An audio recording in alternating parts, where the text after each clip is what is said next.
холбоотой хэрэг. Нэгэн уушин газар хачирхалтайгаар шатсан ч хинч цагтаад мэдгдсэнгүй. Хэргийн газарт с ิจ гтэй зүйлс ариун байв. Энэ нь санамсаргүй гал гарсан хэрэг үү? Эсвэл хэн нэгэн санаатайгаар гал тавив үү? Хоёр эмэгтэй гинт алга болсон нь сургаггүй алга болсон хэрэг үү? Эсвэл хэн нэгэнд хөнөөгдсөн үү? Лий мөрдөгч өчүүхэн сэжүүрээс хэрхэн нотлох баримт хайж ямар хариулт олохыг харцгаая. Энэ бол алдарт лий мөрдөгчийн илрүүлсэн хэрэг. 9. Хачирхалтай гал туймэр. Өнгөрсөн зууны 90-ад оны үед Америкийн Коннектикут мужийн Уотербери хотод энгийн нэгэн иргэний гэрт гинт буудалцсан болжээ. 8 эрэгтэй байшин руу галзуу мэт буудаж байсан ч байшингийн эзэнт тэднийг огт танихгүй. Тэрээр эдгээр хүмүүс хаанаас гараад ирсэн? Яагаад буудаад байгаа гайхаж айж сандарсандаа яаралтай цагдаад дуудлага өгчээ. Үүний дараа цагдаа нар ирж тэдэнтэй буудалцсан байна. Хэрэг явдлын дараа цагдаа нар энэхүү буудалцааныг шалгах явцад тэднийг Кэти гэх нэртэй эмэгтэйн өшөөг авахар ирсэн болохыг олж мэджээ. Эцэст нь цагдаа нар Кэтиг олж түүний зааж өгснөөр энэ 8 хүнийг бүгдийг нь баривчилсан байна. Тэгвэл энэ Кэти гэгч хэн бэ? Тэр энэ 8 эрэгтэйтэй ямар холбоотой вэ? Кэти бол нэгэн уушин газарт ажилладаг ганц бие ээж юм. Энэхүү буудалцаан түүний хуучин найз залуугаас нэхлэлтэй. Түүний хуучин найз залуу Дэвид бол ажилгүй, дэмий сэлгүүцж явдаг нэгэн бөгөөд өмнө Кэтигийн гэрт нь амьдардаг байв. Гэвч тэд салсныхаа дараа Кэти хуучин найз залуугаа гэрээсээ хөөжээ. Гэтэл хэдхэн хоногийн дараа хуучин найз залуу нь гинт буцаж ирсэн бөгөөд тухайн үед Кэтигийн 17 настай охин Кристил гэртээ ганцаараа байлаа. Дэвид хүчээр гэртэн дайран орж Кэтигийн унтлахын өрөө рүү орж түүний гар бууг булаан авчээ. Кристи маш их хайж ээж рүүгээ яаралтай уцтсан байна. Кэти хуучин найз залуу нь гэртэн дайран орж гар бууг нь дээрэмцсэнийг мэдээд зүгээр өнгөрч чадсангүй. Тэр даруй хоёр сайн найзыгаа дуудаж маргааш нь бууга буцааж авахар төлөвлөжээ. Энэ хоёр найз нь Кэтигийн ажилдаг уушин газар танилцсан үйлчлүүлэгчд байв. Тэр хоёр нь мотоцикл сонирхогчдын бүлэгмийн гишүүд бөгөөд бие хаан маш булчинлаг том биетэй хүмүүс байжээ. Кэти уг нь тэр хоёр найзаараа хуучин найз залуугаа айлгаад гар бууга буцаагаад авчихна гэж бодож байв. Гэтэл тэр хоёр найз нь ч бас түргэн ууртай хүмүүс байж таарчээ.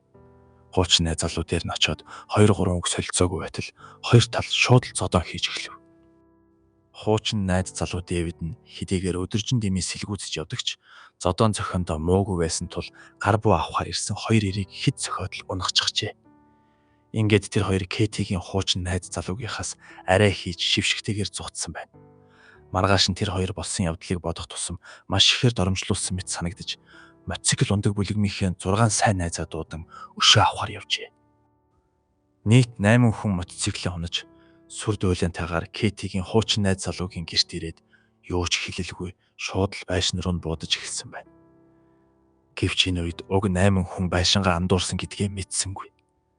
Энэ байшин Кэтигийн хуучин найз залуугийн гэр биш байсан бөгөөд байшингийн эзэн ч гайхаж энэ хүмүүс хаанаас гараад ирэв? Яагаад над руу буудаад байна хэмээн сандарч цагдаад дуудлага өгсөн нь энэ байв. Гэвч энэ хэрэг гарснаас хойш удалгүй цагдаа нар Кэтигийн охин Кристигээс дуудлага хүлээн авчээ. Тэрээр уцаар ярихдаа ээж нь урд шин гэртээ ирээгүй, сургаггүй алга болсон байж магадгүй гэд маш их санаа зовж байгаагаа хэлв. Цагдаа нар дуудлага хүлээн авсны дараа мотоциклийн бүлэгмийнхэн Кэтигээс өшөөгөө авахыг хайж байгаа байх хэмээн мөн л их санаа зовжээ. Цагдаа Кристигээс чи ээжийнхээ ажилдаг уушин газартай холбогдсон уу гэж асуухад Кристи би уушин газрын эзэн Жой руу залгасан. Гэвч Жой ээжийн талаар юу ч хэлхийг хүсэхгүй байсан. Бас баахан димий балай зүйл өөдөөс яриад байсан. Энэ үйлдэл нь бүрч с ิจ гтэй санагдсан тул би шууд л та нар руу залгасан гэжээ. Цагдаа нар ч тэр даруй сургаггүй алга болсон энэ хэргийг шалгаж эхлэв. Цагдаа нар эхлээд уушин газрын эзэн Жой руу залгасан ч утсаа авахгүй байсан тул аргагүй ирэхэнд уушин газар руу очиж Жойг хайхаар болжээ. Гэвч уушин газарт очиод харсан дүр зураг цагдаа нарыг алмааруулж орхив. Уушин газар маш харанхуй, хаа сайгүй хөө тортог болсон байв. Өнгөрсөн шөнөнд гал түүмэр гарсан бөгөөд доторх нь танигдахын аргагүй шатсан байсан нь цагдаа нарт маш их с ิจ төрүүлв. Кэти алга болсон. Уушин газрын эзэн Жой Кэтигийн хаачсан талаар төгдөрч тодорхой зүйл хэлж чадахгүй байсан. Тэгээд ч Кэтигийн ажилдаг уушин газар гинт шатж танигдахын аргагүй болсон байхад хинч цагдаад мэдэгдээгүй нь үнэхээр с ิจ гтэй байлаа. Энэ үед цагдаа нар уушийн газрын эзэн Жойтой ч бас холбоо барьж чадахгүй байгаагаа анзаарав. Тэр ч бас алга болчихсон хэрэг үү? Цагдаа нар нэн даруй гал сүнөөгчдийг уушийн газарт дуудаж гал түмийн шалтгааныг тогтоолгохоор шалгуулв. Гал сүнөөгчд хэргийн газарт ирээд энэ уушийн газар дам модоор баригдсан байсан бөгөөд ямар ч цонхгүй болохыг тогтоожээ.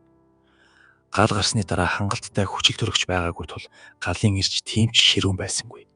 Хэдийгээр байшин дотроо тас харгалтлоо шатсан ч уушийн газар бүхэлдээ шатаагүй байв. Гал сүнөөгчд байшин болон цахилгааны утас, цахилгаан хэрэгслийг шалгасан боловч гал гарсан шалтгааныг олсонгүй. Харин газар дээр маш их цусны толб байгааг илрүүлжээ. Гал сүнөөгчд уушийн газар шатахаас өмнө энд зодон болсон байна гэж дүгнэв. Үүний дараа цагдаа нар тасхар болтлоо шатсан уушийн газарт наривчилсан үзлэг хийж маш их цусны толб болон ясны хэлтэрхий олсон байна. Тэгвэл Кетигийн алга болсон болон эзэн Жойн гинэт алга болсон хоёр явдал хоорондоо холбоотой юу? Уушийн газрын төмөр өөрөө гарсан уу? Эсвэл хэн нэгэн санаатаагаар тавив уу? Хэргийн газараас олдсон цус болон ясны хэлтэрхий хэнийх вэ? Энэ бүхэн Кетигийн алга болсон хэргийг улам бүр ээдрээтэй болгож байлаа. Цагдаа нар хаанаас нь эхэлж шалгахаа мэдэхгүй байсан тул эрүүгийн шинжилгээний алдартай шинжээч хэргийн газрыг сэргээн босгохын хаан гэгддэг Ли мөрдөгчийг хэргийн газарт урьж түүний шинжлэх ухааны шинжилгээний тусламжтайгаар уушийн газарт чухам юу болсныг илрүүлэхийг хүсв. Ли мөрдөгч хамгийн түрүүнд гал гарсан газрын гэрэл зургуудыг авсан бөгөөд нэлээд удаан ажигласны эцэст нэг асуудал байгааг олж харжээ. Бүх зүйл зөвхөн өнгөн хэсэгтээ шатсан байсан хэвийн бус байлаа. Маргааш нь тэрээр маршрутаа түрээ өөрчилж уушийн газар руу яарвчлан очсон байна. Тэрээр уушийн газрын гал шалнаас эхэлж ассан бөгөөд лангууны хэсэгт олон тооны галын голомт байгааг илрүүлсэн нь энгийн логикт нийцэхгүй байв. Гал ердийн байдлаар асахдаа V хэлбэрийн улмөр үлдээдэг бол хэргийн газарт уруу V хэлбэрийн болон бүрэн шатаж дуусаагүй улмөрүүд үлдсэн байв. Энэ бүхэн нь гал гарсан шалтгаан маш с ิจ гтэй болохыг харуулж байсан бөгөөд уушийн газарт наривчилсан үзлэг хийснийхээ дараа Ли мөрдөгч хэн нэгэн санаатайгаар гал тавьсан байна гэж дүгнжээ. Тэгвэл хэн гал тавьсан бэ? Тэр ямар зорилгоор уушийн газрыг шатаахыг хүсв?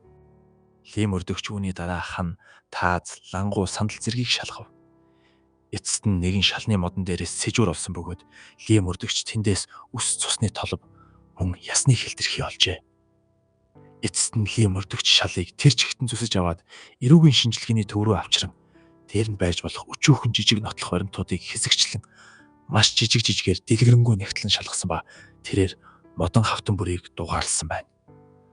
Зарим шалан дээр өндөрөөс доош чиглэсэн цусны туслууд байсан бөгөөд Ли мөрдөгч цусны туслын диаметрийг хинжиж үзээд хэн нэгэн хүн босоо зогсож байх үедээ цус салтаж эцэст нь шалан дээр унсан байна гэж дүгнэв. Энэ нь гал гарахаас өмнө уушийн газарт хүн амиа алдсан болохыг илтгэж байлаа.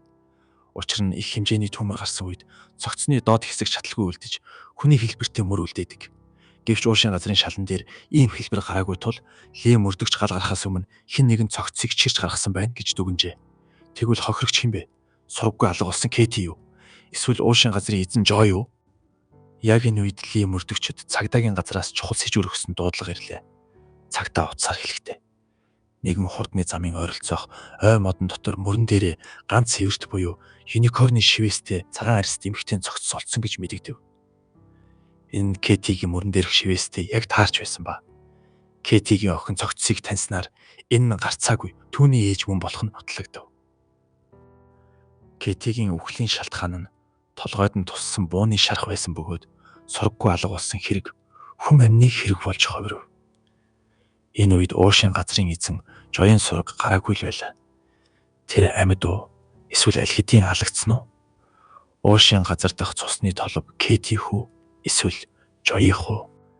Эцэст нь уушийн газраас олдсон цусны толб өс болон ясны хэлтэрхий бүгд Кетих болох нь тогтогдлоо. Өөрөөр хэлбэл хэн нэгэн уушийн газарт Кети хөнөж цогцыг нь уушийн газраас чирж гаргаад нотлох баримтыг устгахын тулд гал тавьж шатаасан бөгөөд эцэст нь Кетигийн цогцыг хурдны замын хажуугийн ой модон дотор хайсан байна. Тэгвэл Кети хөнөөсөн алуурчин хэн бэ? Гал тавьсан хүн болон алуурчин нэг хүн үү? Сургаггүй алга болсон уушийн газрын эзэн Жой хайцсан бэ? Тэр алуурчин уу? Эсвэл хохирогч уу? Хэрэв хэн нэгэн уушийн газрыг шатааж устгахыг оролдсон бол Энд хүн амны хэргийн анхны газар байж таарна гэж Ли мөрдөгч дүгнжээ. Үүний дараа цагдаа нар Кэтигийн охинтой уулзаж нөхцөл байдлыг тодруулав.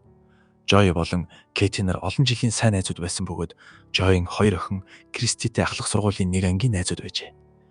Тэдний хоёр гэр бүл маш дотно харилцаатай байсан аж. Гэвч Кэтиг алга болсноос хойш Жойч бас сурггүй болсон. Жой бас хохирогч болсон хэрэггүй.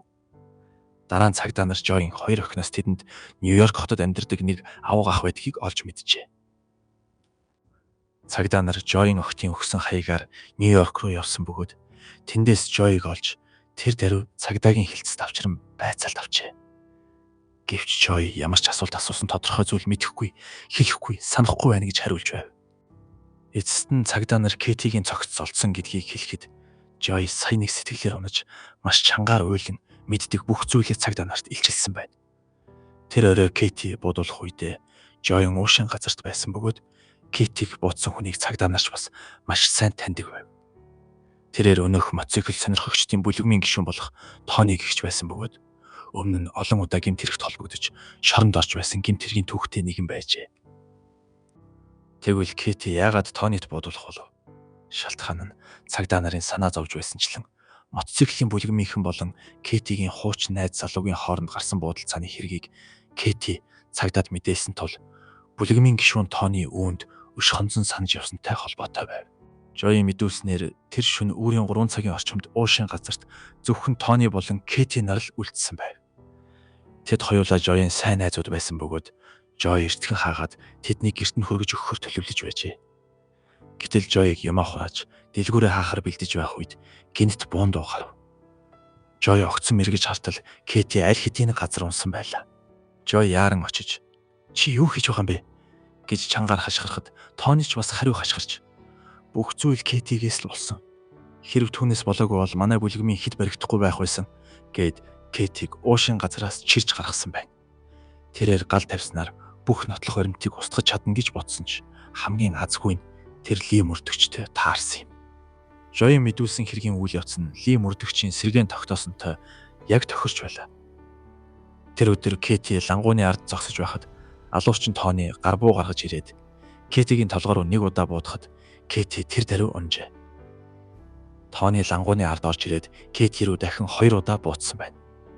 Яг энэ үед Кэтигийн охин ээжийнхэн талаар асуухаар залгаж таарсан бөгөөд Тони Жой руу буу тулгасан байсан тул Жой үннийг хэлж зүрхлээгүй. Үүний дараа Тони Кэтигийн цогцсыг нуун далталж уушин газарт гал тавиад хотын зах дах дүүгийнхээ гэрт бүгжээ. Эцэст нь цагдаа нар түүнийг хотын захын байшингаас баривчлан эрүүгийн хэрэг үүсгэсэн байна. 4-7 хоног үргэлжилсэн шүүх хуулын эцэст түүнийг гал тавьсан, хүн амны хэрэг болон хүн хулгайлсан гин буруутай тооцож 96 жилийн хугацаатай хорих ялаар шийтгэжээ. This is a cold-blooded murder. What had happened? Each step, trace evidence, was able to link those dots together, speak for the victim, and provide us